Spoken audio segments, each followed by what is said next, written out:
বিসমিল্লাহির রহমানির রহিম। স্বাগতম নশীদ লিরিক্স টিভিতে। নাহমাদুহু ওয়া নুসাল্লি আলা রাসূলিহিল কারীম। হযরত মুহাম্মদ মুস্তাফা সাল্লাল্লাহু আলাইহি ওয়াসাল্লাম এর জীবনী, জন্ম ও শৈশব। হযরত মুহাম্মদ সাল্লাল্লাহু আলাইহি ওয়াসাল্লাম 570 খ্রিস্টাব্দে আরবি ক্যালেন্ডারের রবিউল আউয়াল মাসের 12 তারিখ সৌদি আরবের মক্কা নগরীতে জন্মগ্রহণ করেন। তাঁর পিতা ছিলেন আবদুল্লাহ ইবনে আব্দুল মুত্তালিব এবং মাতা আমিনা বিনতে ওহাব। জন্মের পূর্বেই তাঁর পিতা ইন্তেকাল করেন এবং মাত্র 6 বছর বয়সে মাকেও হারান। এরপর তাঁর দাদা আব্দুল মুত্তালিব এবং পরে চাচা আবু তালিব তাঁকে লালন পালন করেন। যুবকবেলা ও বাণিজ্য জীবন। হযরত মুহাম্মদ সাল্লাল্লাহু আলাইহি ওয়াসাল্লাম সততা ও আমানতের জন্য পরিচিত ছিলেন, তাই লোকেরা তাঁকে আলামিন, বিশ্বাসী এবং আশ্বাদিক, সত্যবাদী বলে ডাক। তিনি চাচার সাথে ব্যবসায় অংশগ্রহণ করেন এবং পরবর্তীতে ধনী ও সম্মানিত নারী হযরত খাদিজা রাদিয়াল্লাহু আনহা এর বাণিজ্য পরিচালনা করেন। খাদিজা রাদিয়াল্লাহু আনহা তাঁর সততা ও চরিত্রে মুগ্ধ হয়ে তাঁকে বিয়ে করেন। নবুয়ত প্রাপ্তি।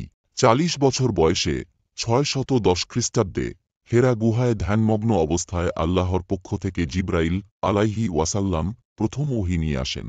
পড়ো, তোমার প্রতিপালকের নামে সৃষ্টি করেছেন, সূরা আলাক 1 যিনি। এরপর তিনি আল্লাহর নবী ও রাসূল হিসেবে দায়িত্ব পান এবং মানুষকে এক আল্লাহর ইবাদত করতে আহ্বান জানান। দাওয়াত ও প্রতিবন্ধকতা। তিনি প্রথমে নিকট আত্মীয়দের ইসলাম গ্রহণের আহ্বান জানান। ধীরে ধীরে ইসলাম প্রচার করলে কুরাইশ নেতা ও মুশরিকরা তাঁর বিরোধিতা শুরু করে, নির্যাতন চালায় এবং মুসলমানদের বয়কট করে। মদিনায় হিজরত। 13 বছর ইসলাম প্রচারের পর মক্কার অবস্থা অত্যন্ত প্রতিকূল হয়ে ওঠে। আল্লাহর নির্দেশে তিনি 622 খ্রিস্টাব্দে মদিনায় হিজরত করেন। এটি ইসলামের নতুন যুগের সূচনা করে এবং এখান থেকেই ইসলামী রাষ্ট্র প্রতিষ্ঠিত হয়। মদিনায় ইসলামী রাষ্ট্র গঠন। মদিনায় পৌঁছে তিনি মসজিদে নববী নির্মাণ করেন। মুহাজির, মক্কার মুসলমান ও আনসার, মদিনার মুসলমান ভাইচারা স্থাপন করেন এবং ইহুদি ও অন্যান্য সম্প্রদায়ের সাথে মৈত্রী চুক্তি করেন। জিহাদ ও বিজয়। মদিনায় অবস্থানের পর মক্কার মুশরিকরা একাধিকবার মুসলমানদের বিরুদ্ধে যুদ্ধ করে, যেমন বদর যুদ্ধ 624 খ্রি। মুসলমানদের প্রথম বিজয়। উহুদ যুদ্ধ 625 খ্রি। কুরাইশরা কিছুটা সফল হলেও ইসলামের অগ্রযাত্রা থামাতে পারেনি। খন্দক যুদ্ধ 627 খ্রি।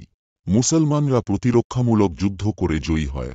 এরপর 630 খ্রিস্টাব্দে হিজরি 8ম বছরে হযরত মুহাম্মদ সাল্লাল্লাহু আলাইহি ওয়াসাল্লাম 10,000 সাহাবীকে সঙ্গে নিয়ে মক্কা বিজয় করেন। এটি ইসলামের ইতিহাসের গুরুত্বপূর্ণ ঘটনা। বিদায় হজ ও ইন্তেকাল।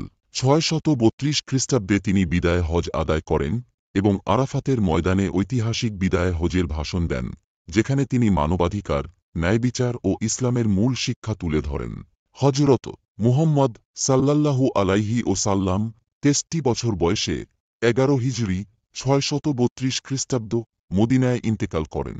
তাঁর রোজা শরীফ মসজিদে নববীতে অবস্থিত। উপসংহার।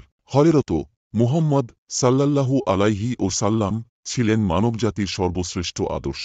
তাঁর চরিত্র, নীতি ও শিক্ষা কিয়ামত পর্যন্ত সকল মানুষের জন্য অনুসরণযোগ্য। তিনি আমাদের জন্য কুরআন ও সুন্নাহর মাধ্যমে একটি পূর্ণাঙ্গ জীবন ব্যবস্থা রেখে গেছেন। আল্লাহুম্মা সাল্লি আলা মুহাম্মাদিন ওয়া আলা আলি মুহাম্মাদিন কামা সাল্লাইতা আলা ইব্রাহিম ওয়া আলা আলি ইব্রাহিম ইন্নাকা হামিদুম মাজিদ।